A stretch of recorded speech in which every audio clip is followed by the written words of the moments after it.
Je voudrais aujourd'hui vous montrer la raison d'être de l'homme sur terre. Vous savez, les philosophes se sont posés des questions sur la raison d'être de l'homme sur terre. Pourquoi est-ce que l'homme est sur la terre? Des réponses multiples ont été trouvées. Des gens ont fait des investigations de par leur propre intelligence. Certains ont trouvé que l'homme était venu sur terre pour souffrir. D'autres ont trouvé que Dieu soumettait les fils des hommes à des tâches très dures. Chacun a supputé, chacun y est allé du soi. Mais pour arriver à comprendre la raison d'être de l'homme sur terre, il faut donner à Dieu la possibilité. Il faut lui permettre à lui-même de nous le dire au travers de sa parole. Mais j'ai voulu, avant d'arriver à l'homme, commencer par les composantes de l'univers.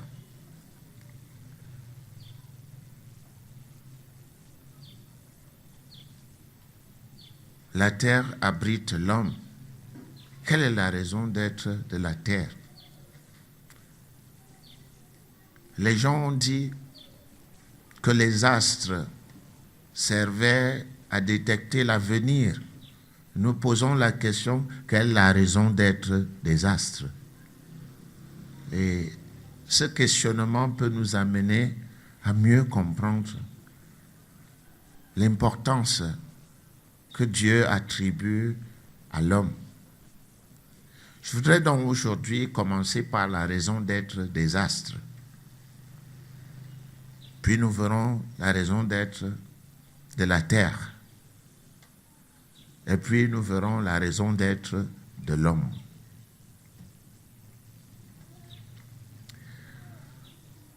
C'est vrai que lorsque les gens se mettent à chercher, à donner leur propre point de vue, nous pouvons nous retrouver avec des réponses de tout genre. Mais lorsque Dieu parle, ces réponses sont simples, très simples et même très convaincantes. Je voudrais donc conduire les uns et les autres dans le livre de la Genèse.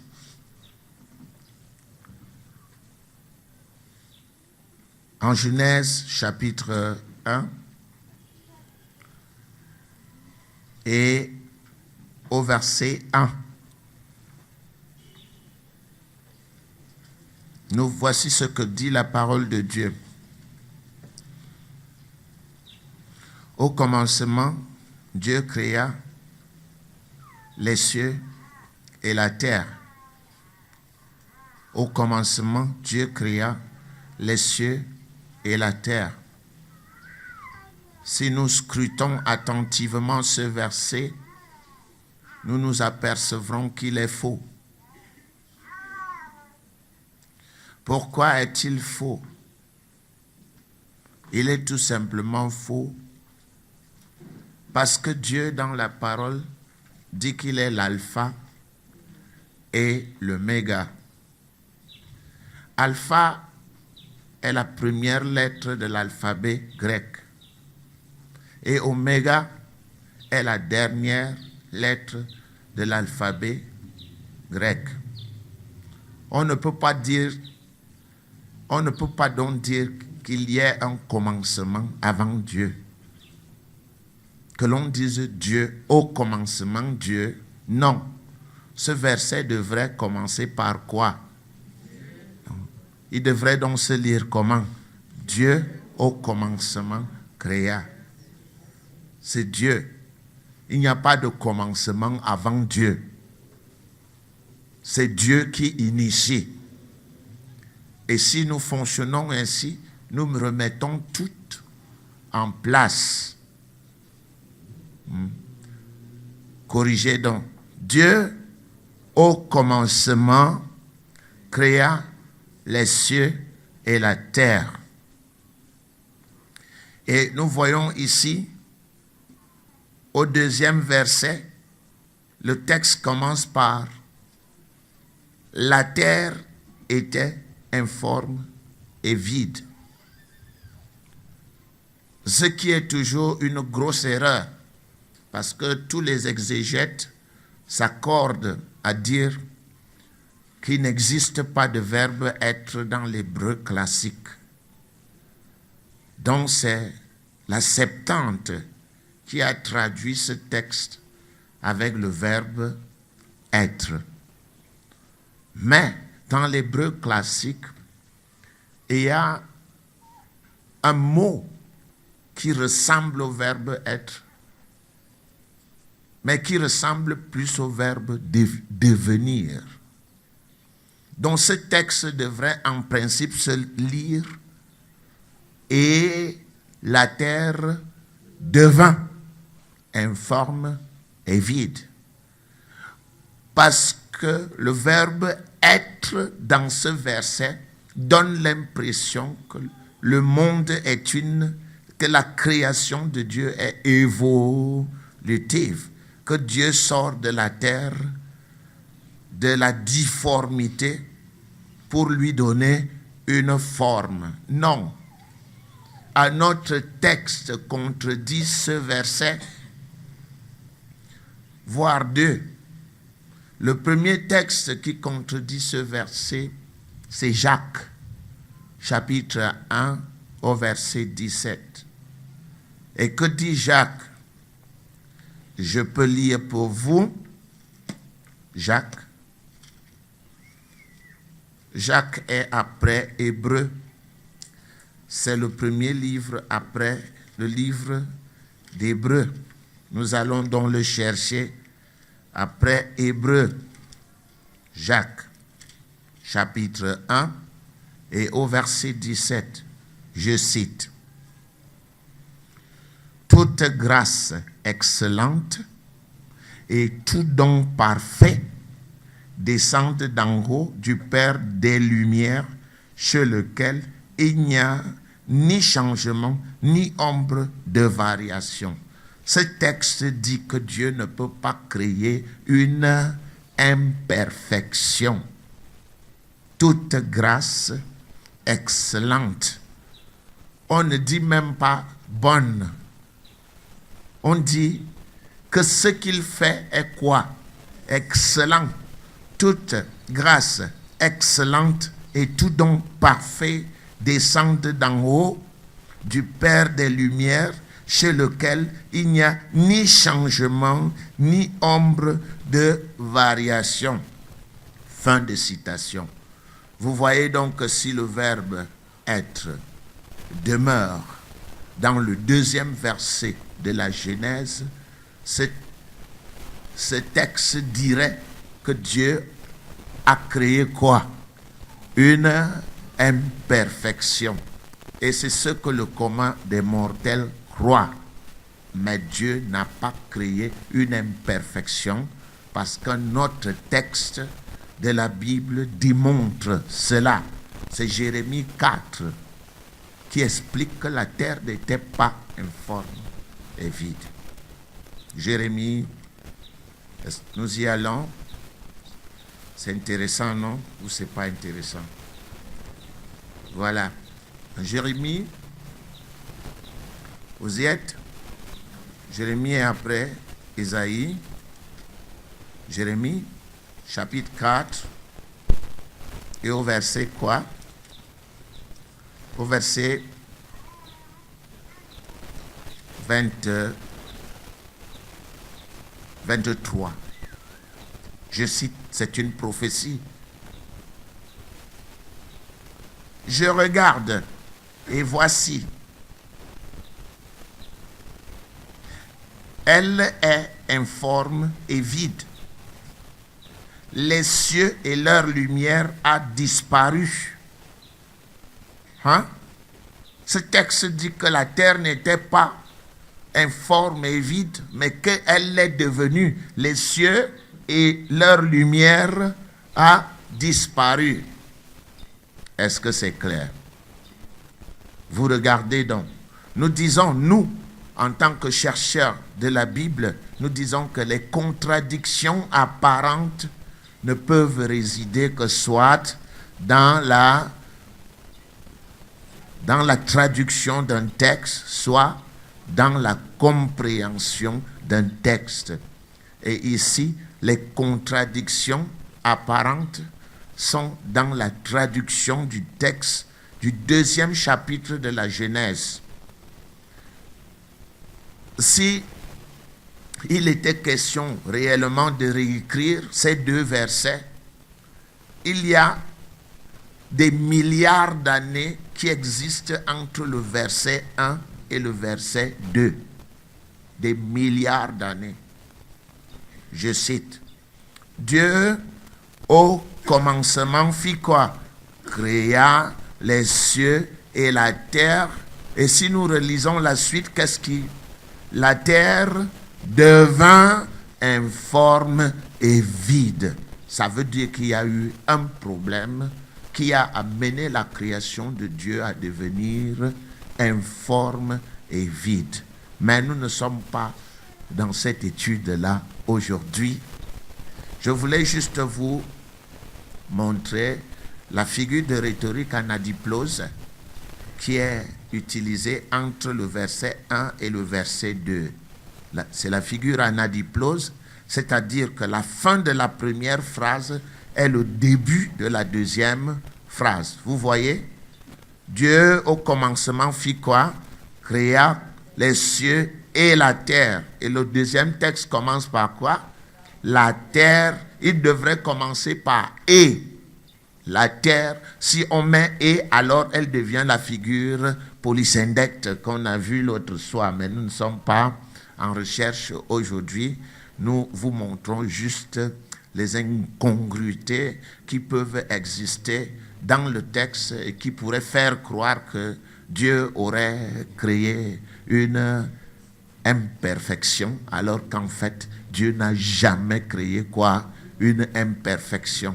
Dieu a créé sa perfection qui est devenue une imperfection à cause d'un problème spécifique. Ceux qui voudront faire des investigations dans la suite pourraient solliciter que nous fassions un enseignement sur ce domaine. Mais je voulais attirer l'attention ici sur la figure anadiplose, qui montre que dans la fin de la première phrase, Dieu a créé 2 choses, les cieux et la terre. La figure anadiplose dit que le verset 2 traitera uniquement de ce qui s'est passé sur la terre. Et à partir du verset 12 ou du verset 14, Dieu ne s'occupera plus de la terre, il s'occupera plutôt de quoi? Des cieux. On a dit quoi? Il créa quoi? Les cieux et la terre. Il faut bien qu'il décrive d'abord quoi? La terre, ce qui se passe sur terre, avant de décrire quoi? Ce qui se passe au ciel. C'est pour cela une figure de rhétorique ne s'utilise pas au hasard. Je vous demanderai d'acquérir le livre de W. Bullinger qui est intitulé The Figure of Speech Used in the Bible. Les figures de rhétorique dans la Bible. C'est un dictionnaire de figures de rhétorique utilisées dans la Bible. Il y en a à peu près 240. Vous voyez que la Bible, c'est un livre de savants. Ce n'est pas un petit texte qu'on touche sans beaucoup de réflexion et beaucoup d'attention et surtout beaucoup de prudence. Parce qu'il est incongru, voire même aberrant, de prendre le texte biblique pour en faire ce qu'on veut en faire, ou alors avoir la prétention que le livre de la Genèse est un recueil de fables habilement conçus, comme certains savants veulent le faire croire. Non, le livre de la Genèse établit les cosmogonies judéo-chrétiennes. On parle de cosmogonie, c'est-à-dire le texte des origines. Un texte des origines qui dit bien ce qu'il veut dire. Et quand on lit ce texte, on découvre énormément de sagesse dans le premier chapitre de la Genèse. Et il y a 102 actions de Dieu. 102 actions de Dieu qui démontrent par la figure polysyndecte que Dieu est véritablement le créateur de l'univers. La polysyndecte, c'est, vous allez lire, pendant que vous lirez, vous verrez toujours « et Dieu », « et Dieu », « et Dieu dit », « et Dieu fit », « et Dieu vit », « et Dieu dit », « et Dieu regarda », « et Dieu », c'est dire que c'est Dieu qui est effectivement le créateur, qui est réellement. Et cette figure s'appelle en grec polysyndecte. Que Dieu vous bénisse. C'est beaucoup de connaissances. Il faut fouiller les Écritures et vous instruire davantage. Ça va vous permettre de comprendre que des incrédules ont utilisé ce texte avec légèreté. Mais ce n'est pas un texte qui doit être pris avec légèreté. C'est un texte qui vaut son pesant d'or. Et c'est à nous, les chercheurs de la Bible, de mettre l'ordre et la bienséance dans le texte et non de discréditer le texte pour faire croire que le texte n'a aucune valeur. Non, ce texte a bel et bien de la valeur pour celui à qui Dieu a donné des yeux pour voir et des oreilles pour entendre. Donc, sans plus attendre, je vais vous ramener à la raison d'être de quoi? Des astres. Parce que dans le deuxième chapitre, nous initions à parler de la terre. Mais ce n'est pas la terre qui nous intéresse ici, ce sont les astres. Allons donc chercher au verset 14 du premier chapitre de la Genèse et nous verrons bel et bien ce que Dieu fit. Dieu dit, c'est encore la polysyndecte, Dieu dit qu'il y ait des luminaires dans l'étendue du ciel pour prédire l'avenir des hommes. C'est ça qui est écrit. Qu'est-ce qui est écrit? Pour séparer le jour d'avec la nuit. Hein? Que ce soit des signes pour marquer les époques, les jours et les années. Et qu'ils servent de luminaire dans l'étendue du ciel pour éclairer la terre. Et cela fut ainsi. Fin de citation. Vous voyez bien que ici, la raison d'être des astres, c'est quoi? C'est quoi? Éclairer la terre. C'est pour la terre que tous ces astres ont été mis dans des orbites, selon la parole de Dieu. Et il y a des astres, la connexion de ces astres qui produisent les gaz qu'il faut pour que les êtres humains en profitent. Et on a même vu, il est démontré scientifiquement, que s'il n'y avait pas la lune, par exemple, l'eau pourrirait. Hein? C'est la lune qui fait bouger quoi? Les étendues d'eau de la mer. On parle de marée haute, de marée basse.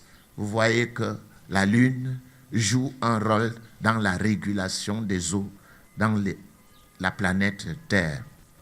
Il en est de même pour les astres qui sont dans l'espace. Vous voyez, parfois, l'on dit qu'il y a un astéroïde qui va entrer en collision avec la Terre pour la destruction de la Terre. Et vous voyez une étoile qui sort d'une orbite lointaine et qui exerce sa force d'attraction sur la Terre. Et la Terre sort quoi? De son orbite pour laisser passer l'astéroïde qui est venu la détruire. C'est Dieu qui est le maître de cette architecture. On appelle ça la physique. Et elle arrive même parfois à la physique quantique, hein, que les savants explore ces derniers temps. Vous comprenez donc que les astres ont été mis dans l'espace pour produire des éléments nécessaires à la planète Terre. Peut-être que l'homme, dans la quête des planètes, trouvera des êtres, mais l'être à prédilection que Dieu a choisi pour la planète Terre s'appelle quoi? L'homme. Et que des gens passent leur temps à dire que les astres ont une influence sur la vie des hommes, ça ne peut résulter que d'eux. C'est un point de vue.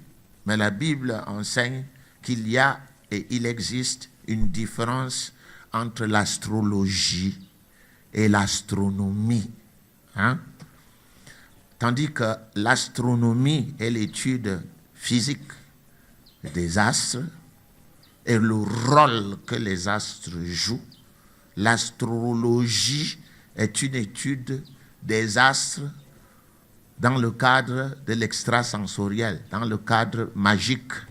Voilà pourquoi dans la parole de Dieu, Dieu défend l'astrologie qui cherche à prédire l'avenir et qui n'a rien à voir avec Dieu. C'est Dieu qui prédit l'avenir. Ce ne sont pas les astres qui prédisent l'avenir. Et les astres, selon la parole de Dieu, n'ont aucune influence sur l'homme. C'est clair et net. Relisons le verset 14. Dieu dit qu'il y ait des luminaires dans l'étendue du ciel et leur fonction c'est laquelle? Pour séparer le jour d'avec la nuit. Que ce soit des signes pour marquer quoi? Des époques, des jours et des années. Grâce aux astres, nos ancêtres ont voyagé dans des mers. Vous savez que les Africains ont beaucoup voyagé dans des mers. Et ceux qui disent que c'est Christophe Colomb qui aurait découvert l'Amérique se trompent. Des études ont montré que des Noirs, c'est eux les premiers du sud de l'Afrique qui ont découvert l'Amérique. Et leur art, c'était la navigation au moyen des étoiles. Donc les étoiles tracent un chemin. Et les étoiles ont toujours communiqué beaucoup de sagesse à l'homme depuis des temps anciens. Vous savez très bien que des hommes ont lu sur les astres la naissance de Jésus-Christ. Qui dit mieux? Vous savez bien que Joseph pouvait à une certaine époque lire les astres. Et la Bible est claire là-dessus. La Bible est très claire dans le psaume 19. Vous pouvez voir le document de W. Bullinger avec un texte sur The Witness of the Stars, le témoignage des étoiles. Les étoiles qui parlent, l'astronomie biblique. Sans cette science, personne n'est capable de décoder le livre d'Apocalypse, qui n'est rien d'autre qu'un langage biblique en termes astronomiques. Vous allez voir, on va dire, et puis il y eut un signe au ciel, Sémion. Et quand on parle de la Vierge qui était avec un dragon, c'est la constellation de la Vierge. Et vous savez sans doute que l'astronomie biblique, les 12 fils de Jacob ont les 12 noms de l'astronomie biblique. Et vous savez bien que Jésus-Christ est le signe de qui? Le lion de quoi? De Judas. Le lion de la tribu de Judas. Et les gens pouvaient très bien lire sur des étoiles la vérité de la parole de Dieu. Et vous pouvez le voir dans le psaume 19, qui est la base, la fondation de cette étude. Psaume 19, on peut lire. Ça trouble souvent, n'est-ce pas? C'est beaucoup de connaissances. Psaume 19. Vous êtes au psaume 19. On peut lire, que dit le psaume 19 au verset 1. Les cieux raconte la gloire de Dieu et l'étendue manifeste l'œuvre de ses mains. Le jour en instruit un autre jour, la nuit en donne connaissance à une autre nuit. Verset 4. Ce n'est pas un langage, ce ne sont pas des paroles dont le son ne soit point entendu. Leur retentissement parcourt toute la terre. Vous voyez que les patriarches lisaient sur les étoiles. Vous voyez bien qu'avant que la Bible ne soit écrite dans le livre de Exode pour la première fois, vous pensez que les patriarches lisaient la parole de Dieu où? Sur les étoiles. Et c'est démontré. Et c'est grâce à cette connaissance d'ailleurs que Daniel et les grands Hébreux ont amené à Babylone, que les Zoroastres, Zorobabel et son équipe ont pu enseigner à l'Orient pour que les mages découvrent les descendants des mages, les descendants des mages. C'est autre chose. Restons dans le cadre de la parole qui est écrite pour le moment. Ce domaine intéressera certainement ceux qui veulent aller loin dans leurs études avec Dieu. Et vous comprenez aujourd'hui que la Bible n'est pas un livre qu'on ramasse et qu'on décide de lire juste pour lire. C'est un livre codé. Et il faut avoir les yeux et l'initiation nécessaire pour pouvoir décoder un livre simple. Vous avez toujours lu ce psaume, mais vous ne l'avez jamais vu. Et pourtant, ce psaume démontre bel et bien que les cieux racontent quoi? La gloire de l'Éternel. Les mages ont bel et bien lu le Seigneur Jésus-Christ sur les astres. Donc la raison d'être des étoiles, c'est quoi? C'est quoi? C'est quoi? La terre. C'est la terre. Donc l'influence des astres, c'est sur quoi? Sur la terre. Voilà. Sur les éléments de la terre. Maintenant, il est important que nous sachions la raison d'être de la terre. Nous connaissons la raison d'être des astres. Les astres ont été mis dans l'espace pour éclairer la terre, pour marquer des saisons, des temps. Nous avons la certitude, le texte biblique nous l'a dit, Dieu l'a dit, je le crois, c'est réglé. Maintenant, quelle est la raison d'être de la terre? La Bible va encore nous dire que pendant des âges indicibles, Dieu a travaillé cet espace. Il a préparé cet espace. Vous vous souvenez que l'homme est la dernière créature qui a été mise sur terre. C'est vrai ou c'est faux? C'est l'homme est la dernière créature. Pourquoi est-il la dernière créature? Pourquoi, selon vous, l'homme est la dernière créature? Pardon? Oui? Venez, Mamango, venez nous dire, au lieu de vous asseoir. Est-ce que c'est un problème? Oui, vous pouvez... Rapprochez-vous.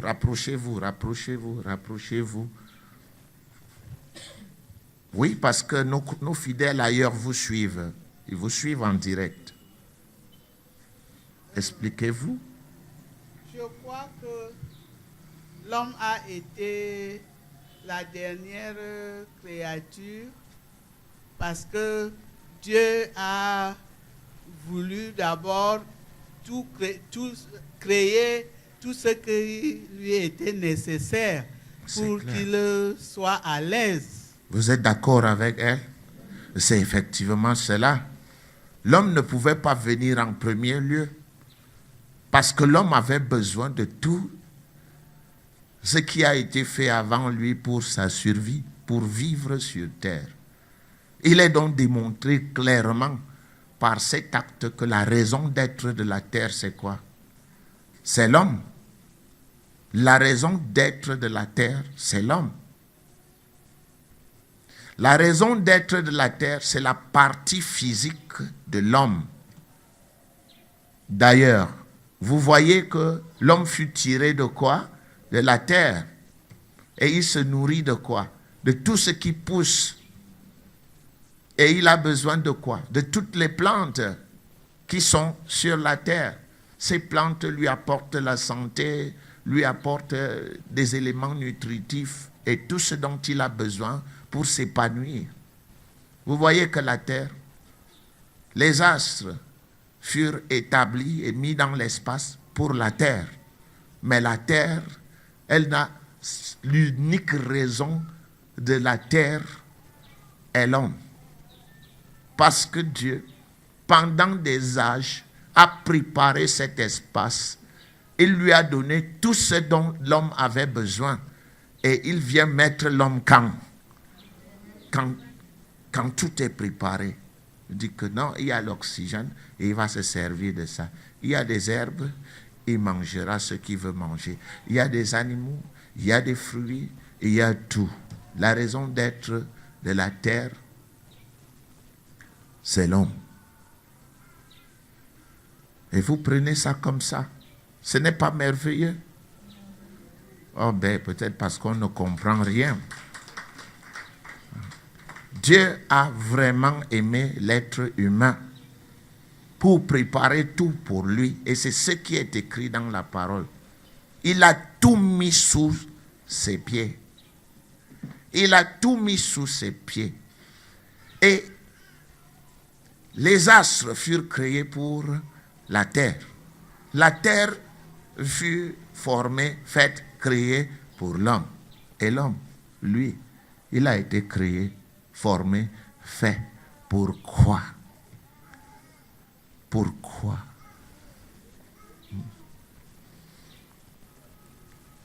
C'est Éphésiens qui nous raconte cela. Éphésiens chapitre 1. Le livre d'Éphésiens au chapitre 1.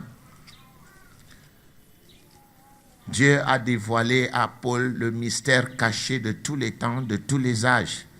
Et il lui a dit dans ce livre la raison d'être de l'homme.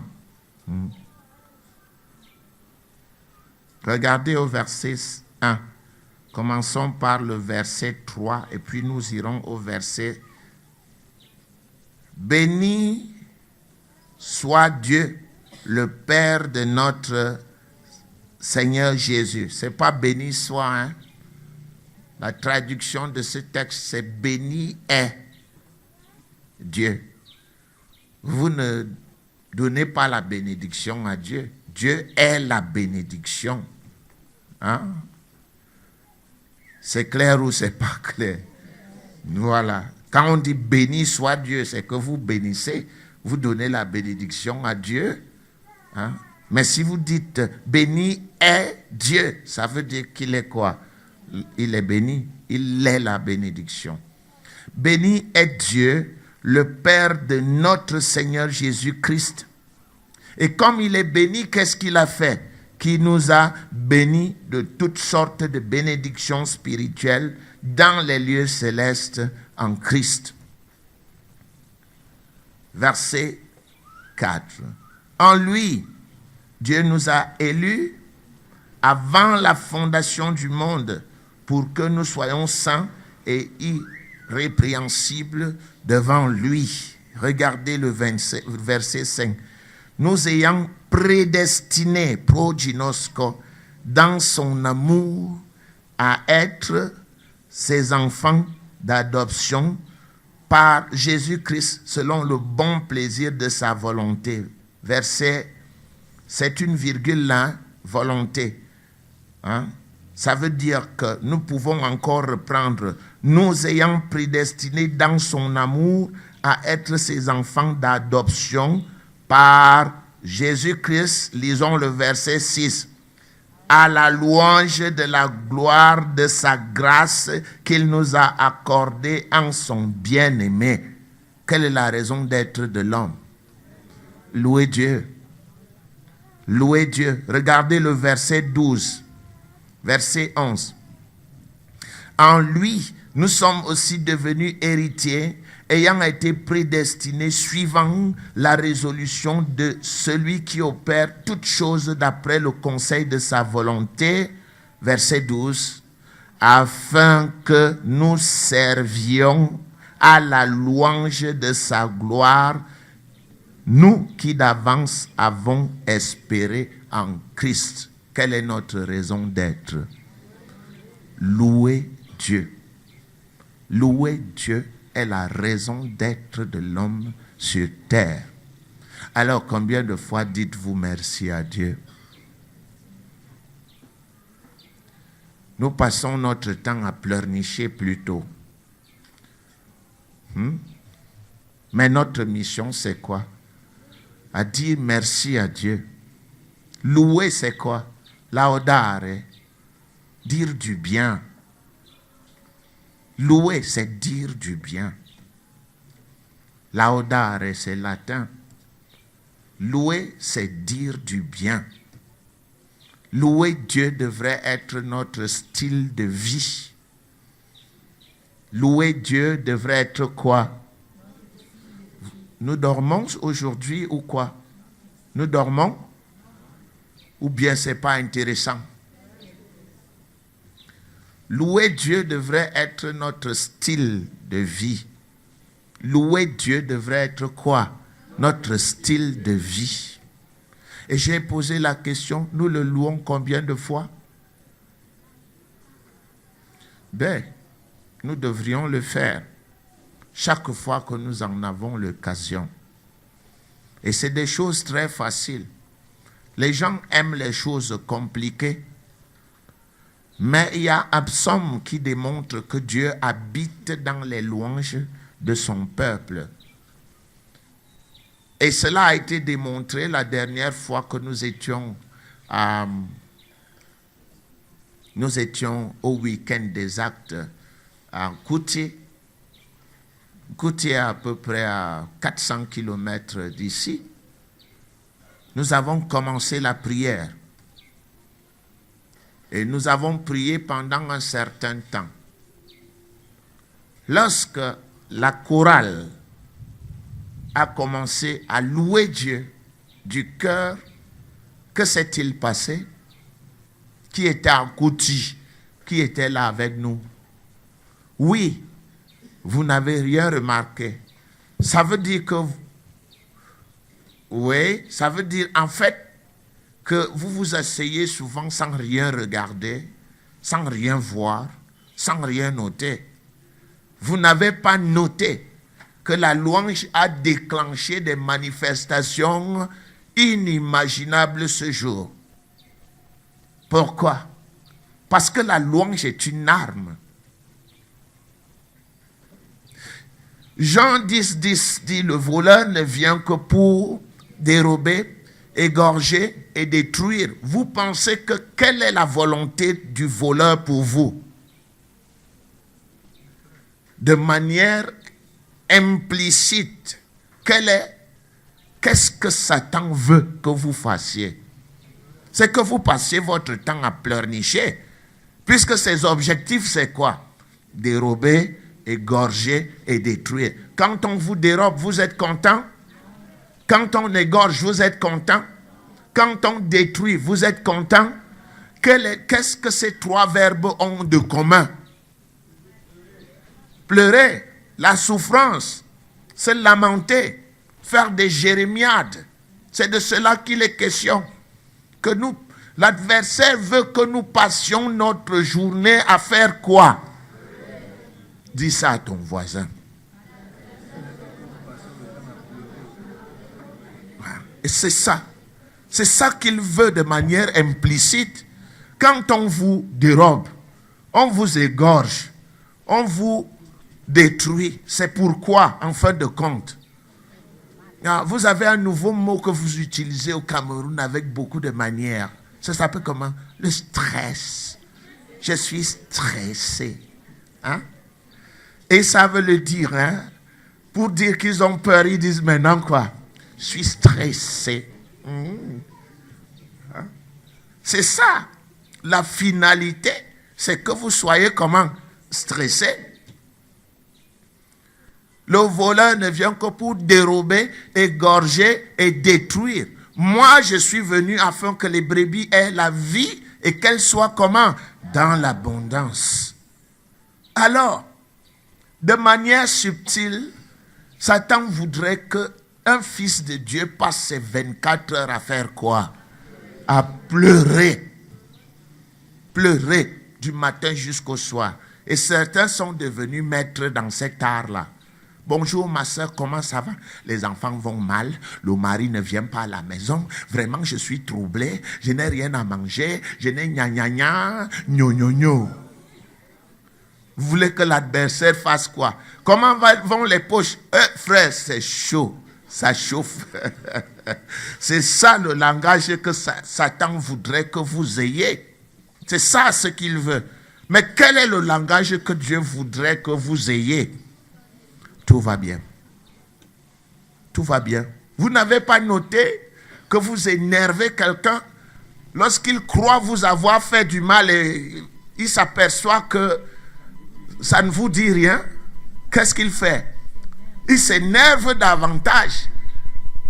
Hein? Parce que vous avez balayé d'un revers de chiquenote ses intentions maléfiques. Hein? C'est ça en fait qui se passe. Louer Dieu doit être notre style de vie et non pleurnicher. Et pleurnicher, même nous attirons la calamité par nos plaintes. À cause de la loi qui voudrait que la mort et la vie soient au pouvoir de la langue. Il a été démontré scientifiquement que tous les nerfs du corps ont les ramifications autour de la bouche. Il a été démontré scientifiquement que la bouche commande le centre du cerveau, du système nerveux. Si vous dites, oh, je sens comme si je serais malade, eh bien la bouche envoie la commande aux cellules du corps, le système nerveux dit aux cellules, le patron a dit qu'il sent comme s'il sera malade. Et que font les globules blancs qui défendent les charges là? Ils se reposent, ils disent non, le chef a donné l'ordre, fatiguez-vous, ne travaillez pas. Et puis dans la soirée, vous êtes comment? Malade. Et vous dites, ouais, je sentais déjà ça le matin. Qui a appelé la maladie? Avec quoi? Ta bouche. Qui a appelé la misère dans ta maison? C'est toi. Avec quoi?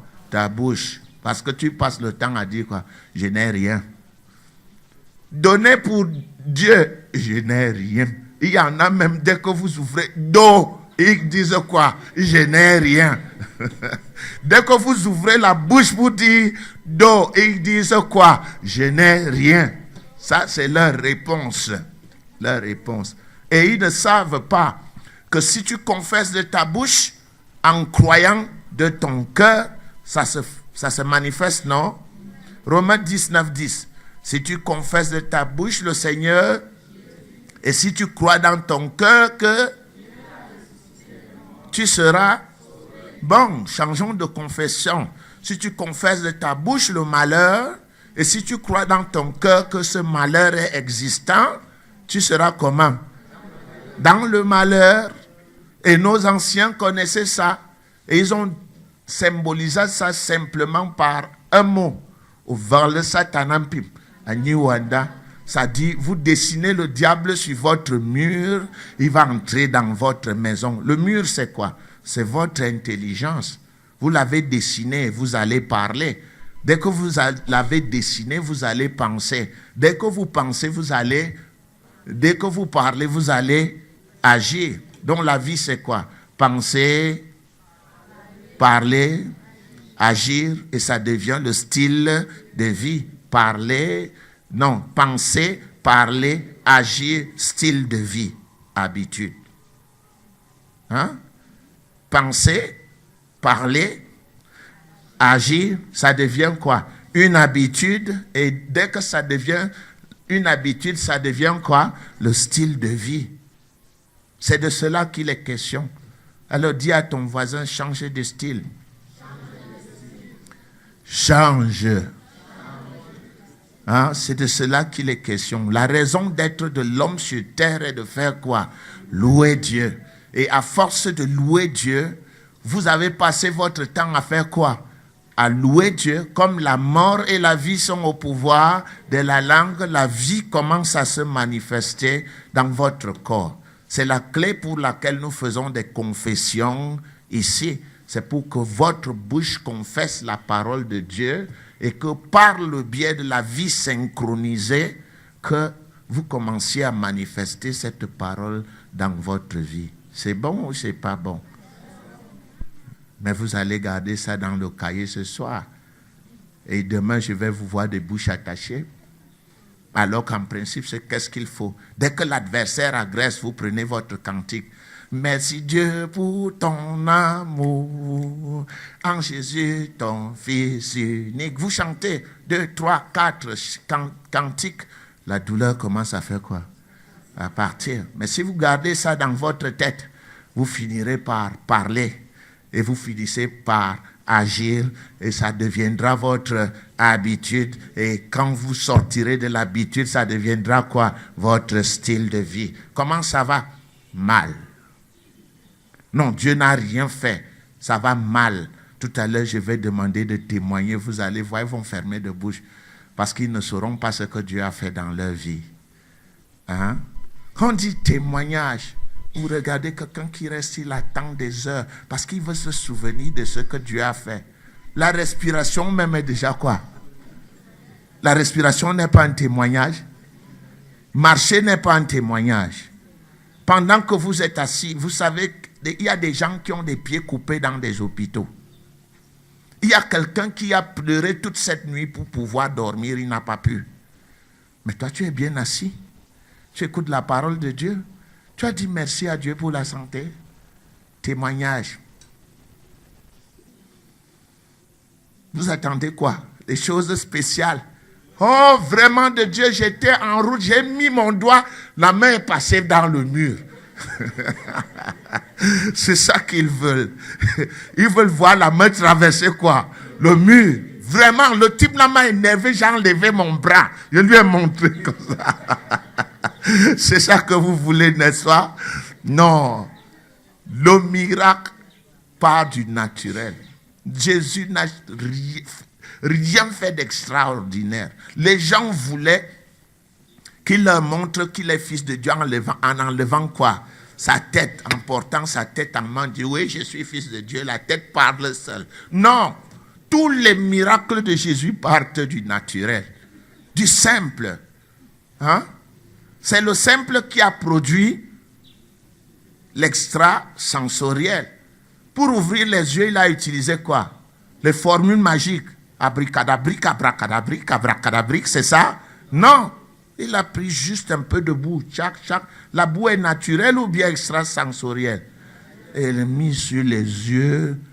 Va te laver les yeux. La loi naturelle a produit le miracle. Ce n'est pas... Vous voulez que nous soyons des spiritualistes. Vous savez ce qu'on appelle un spiritualiste? Non, vous les aimez. Ça dit, vous venez me voir pour que je résolve votre problème. Je commence, je mets mon chapeau à l'envers. Je dis, là, vous croyez. Vous n'aimez pas le naturel. Vous aimez quoi? Vous aimez quoi? L'extrasensoriel. Vous voulez que nous soyons quoi? Des spiritualistes. Vous ne voulez pas qu'on soit des hommes normaux. Si vous venez, je vous dis, sœur, assieds-toi, je te mets l'huile sur le ventre. Non. Ça, si je te dis, tiens-toi sur un pied pendant 1 minute, ça c'est bien. Hein? Ça c'est bien. Je te dis, non, tu vas sauter sur un pied, hein? Et jette 5 pièces d'argent là, tout éparpillé autour. Là, ça, vous voulez qu'on soit des spiritualistes? Nous ne sommes pas des spiritualistes. Nous sommes des hommes de Dieu qui utilisent le naturel pour produire quoi? L'extra-naturel avec le naturel. Nous ne produisons pas l'extra-naturel avec vous appelez ça comment? avec la magie, avec le spiritualisme. Quand tu arrives, je dis, je suis fils de Dieu. Dis quoi? Fils de Dieu. Tu es fils de Dieu. Mais si j'enlève mon œil, je tiens en main, je suis fils de Dieu, tout le monde est content. Il est vraiment fils de Dieu. Hein? Ah, mais non, c'est pas ça. C'est pas ça, fils de Dieu. Nous devons être naturels. Fonctionner avec quoi? Le naturel. Comme ce médecin qui est venu me voir parce qu'il avait une hémiplégie, tout son visage ne fonctionnait pas. Dès qu'il est arrivé, j'ai touché son visage. Immédiatement, bam, tout son corps s'est libéré. C'est Madame Tchabda qui l'avait amené chez moi me rendre visite. Elle travaillait à l'hôpital central de Yaoundé. Et le gars, quand il a vu sa collègue, dans l'après-midi, il a raconté, non, elle m'a amené chez le femme là. Non, j'ai vu un pasteur me toucher, mon visage est redevenu, non, je ne pars plus là-bas. On va vendre ma vie. On va vendre ma vie. Vous voyez, voilà pourquoi Dieu ne fait pas des miracles. Dieu ne fait pas des miracles, pas parce qu'il ne veut pas les faire, mais parce que le miracle peut même vous tuer. Imaginez, je prie Seigneur, je veux l'éléphant, un gros éléphant sort là, ça fait... Vous allez faire comment? Débandade totale. Hein? Quelqu'un est couché là, il est mort, je viens, je dis, lève-toi, il s'assied, toute la salle là va sortir en courant. Donc Dieu ne fait plus de miracles, pas parce qu'il ne veut pas les faire, mais il a pitié de nous. Il nous aime. Parce que lui, il est capable de faire miracle sur miracle. Miracle sur miracle. Vous savez ce qui est arrivé aux apôtres qui ont prié le jour de la Pentecôte? On les a menacés au Sanhédrin. Ils sont venus se rassembler ils ont commencé pour la première fois que les apôtres prient au nom de Jésus-Christ. Il y a eu un phénomène terrible. C'est écrit que la terre s'est mise à faire quoi? À trembler. Mon frère, si je prie maintenant, la terre tremble. Quelqu'un va vivre ici? Quelqu'un va vivre? Non. Ça veut dire que Dieu a pitié de nous. Nous ne sommes pas préparés pour voir le miracle. Nous ne sommes pas préparés pour voir le miracle. C'est pour cela que nous restons dans des petites manifestations sommaires ici, là. Quand quelqu'un arrive, je dis au nom de Jésus, il tombe là-bas en route. Vous pensez que ça c'est quoi? Ça c'est rien. C'est rien. À une époque, vous pouvez demander à Madame Maman Camonnier là-bas, elle m'a vu. Quand je priais, je prie, quelqu'un veut entrer chez moi, il commence à pleurer, il tend à la porte. Il arrive vers moi. Moi, j'ai fait des choses inimaginables avec le nom de Jésus-Christ. Inimaginables. Il me souvient, une fois, nous sommes allés, j'étais avec Pasteur Nkwa, mon abbé, nous sommes allés à un week-end des actes du côté de Bala. Il y avait un professeur de l'école normale, un directeur de l'école normale qui nous a invités chez lui à l'époque. Et il avait chez lui une femme qui s'est faite opérer. Et pendant qu'elle s'est faite opérer, le ventre ne se fermait plus. Je ne sais pas pourquoi, il y avait certainement les tissus de son corps qui ne résistaient pas, ça ne se serrait pas. Alors nous sommes allés, nous avons commencé à louer Dieu dans la soirée. Nous avons commencé à louer Dieu. Et vous savez, la louange a des choses formidables. À l'époque, j'avais une équipe des enfants, bien Mathilde avec son équipe. Quand ces enfants louaient Dieu, c'était terrible. La louange a commencé. La dame a oublié que son ventre était ouvert. Vous savez ce qu'elle a fait? Elle s'est levée, elle a commencé à danser. Le matin, on a enlevé les bandages, il n'y avait plus de traces. Je ne parle pas des soutures, du chirurgien qui essayait. Hein? Vous imaginez ce que c'est? On a fait des choses, on a voulu nous brûler parce qu'on avait détruit tout un village dans les histoires de sorcellerie. Quoi, on a mis l'essence pour nous brûler. Hein? Nous sommes allés prier chez monsieur, je vais taire son nom, paix à son âme. pendant qu'on priait, la panthère est sortie de sa maison. Le palmier s'est déraciné. Vous avez jamais vu un palmier déraciné, un jeune palmier déraciné? Dieu est capable de faire des choses inimaginables. Mais ses enfants ne sont pas prêts à les accepter. Hein? Ils ne sont pas prêts à les accepter. Il y a des gens qui ont arrêté le soleil. Josué a fixé le soleil sur place pendant 24 heures. Moïse est allé loin. La mer s'est ouverte et 2 grands murs se sont érigés de part et d'autre. Élie, quand Élie traversait le Jourdain, il enlevait sa toge, il frappait sur le Jourdain s'ouvrait, il traversait et il revenait. Dieu est capable de faire du n'importe quoi pour ses enfants. Il n'est pas limité. Mais avons-nous une vie de louange? Nous passons notre temps à crier. Voilà. Louer Dieu devrait être notre style de vie, parce que la raison d'être de l'homme, c'est quoi? Et louer Dieu, c'est quoi? C'est dire merci. C'est pour cela que David dit dans le psaume 103, « Mon cœur bénit l'Éternel. Hein? Mon âme bénit l'Éternel. Que tout ce qui est en moi bénisse son saint nom. Mon âme bénit l'Éternel et n'oublie aucun de ses bienfaits. » Quand nous avons oublié les bienfaits de Dieu, nous devenons critiques. Ça se montre. Il y a des milliers de gens qui sont venus ici. Nous avons prié pour ces personnes. Et imaginez les personnes qui nous ont le plus persécutés. C'était qui? Jusqu'à récemment, vous avez vu une était à la chorale ici, elle est venue ici morte, vrai ou faux? Elle est où? Même appelée. Appelée pour dire, ça va bien là-bas. Et pourtant, elle a fait près de 6 mois.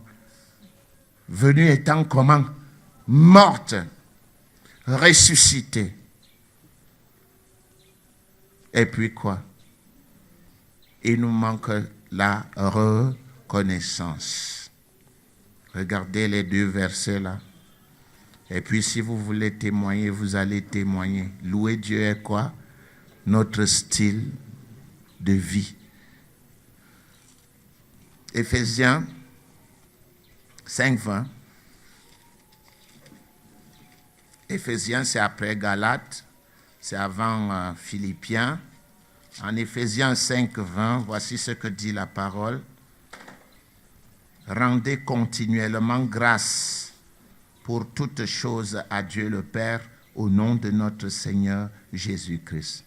Rendez continuellement grâce. Mais attention, il y a un piège là pour toutes choses. Nous avons étudié dans le texte 2 ministères, non? Jean 10:10. Le voleur ne vient que pour dérober, égorger et détruire. Moi, je suis venu afin que les brebis aient quoi? La vie. Ça veut dire qu'il y a combien de seigneurs? 2 seigneurs. Mais alors, quand vous avez mal à la tête, vous devez dire merci à Dieu pour le mal de tête. Qui en est l'auteur? Faites attention. Rendez grâce à Dieu pour toute chose ne veut pas dire merci à Dieu parce qu'on vous a coupé le pied. Hein? Le voleur ne vient que pour égorger et détruire. Si vous voulez dire merci à quelqu'un qui vous a coupé le pied, dites merci à Satan.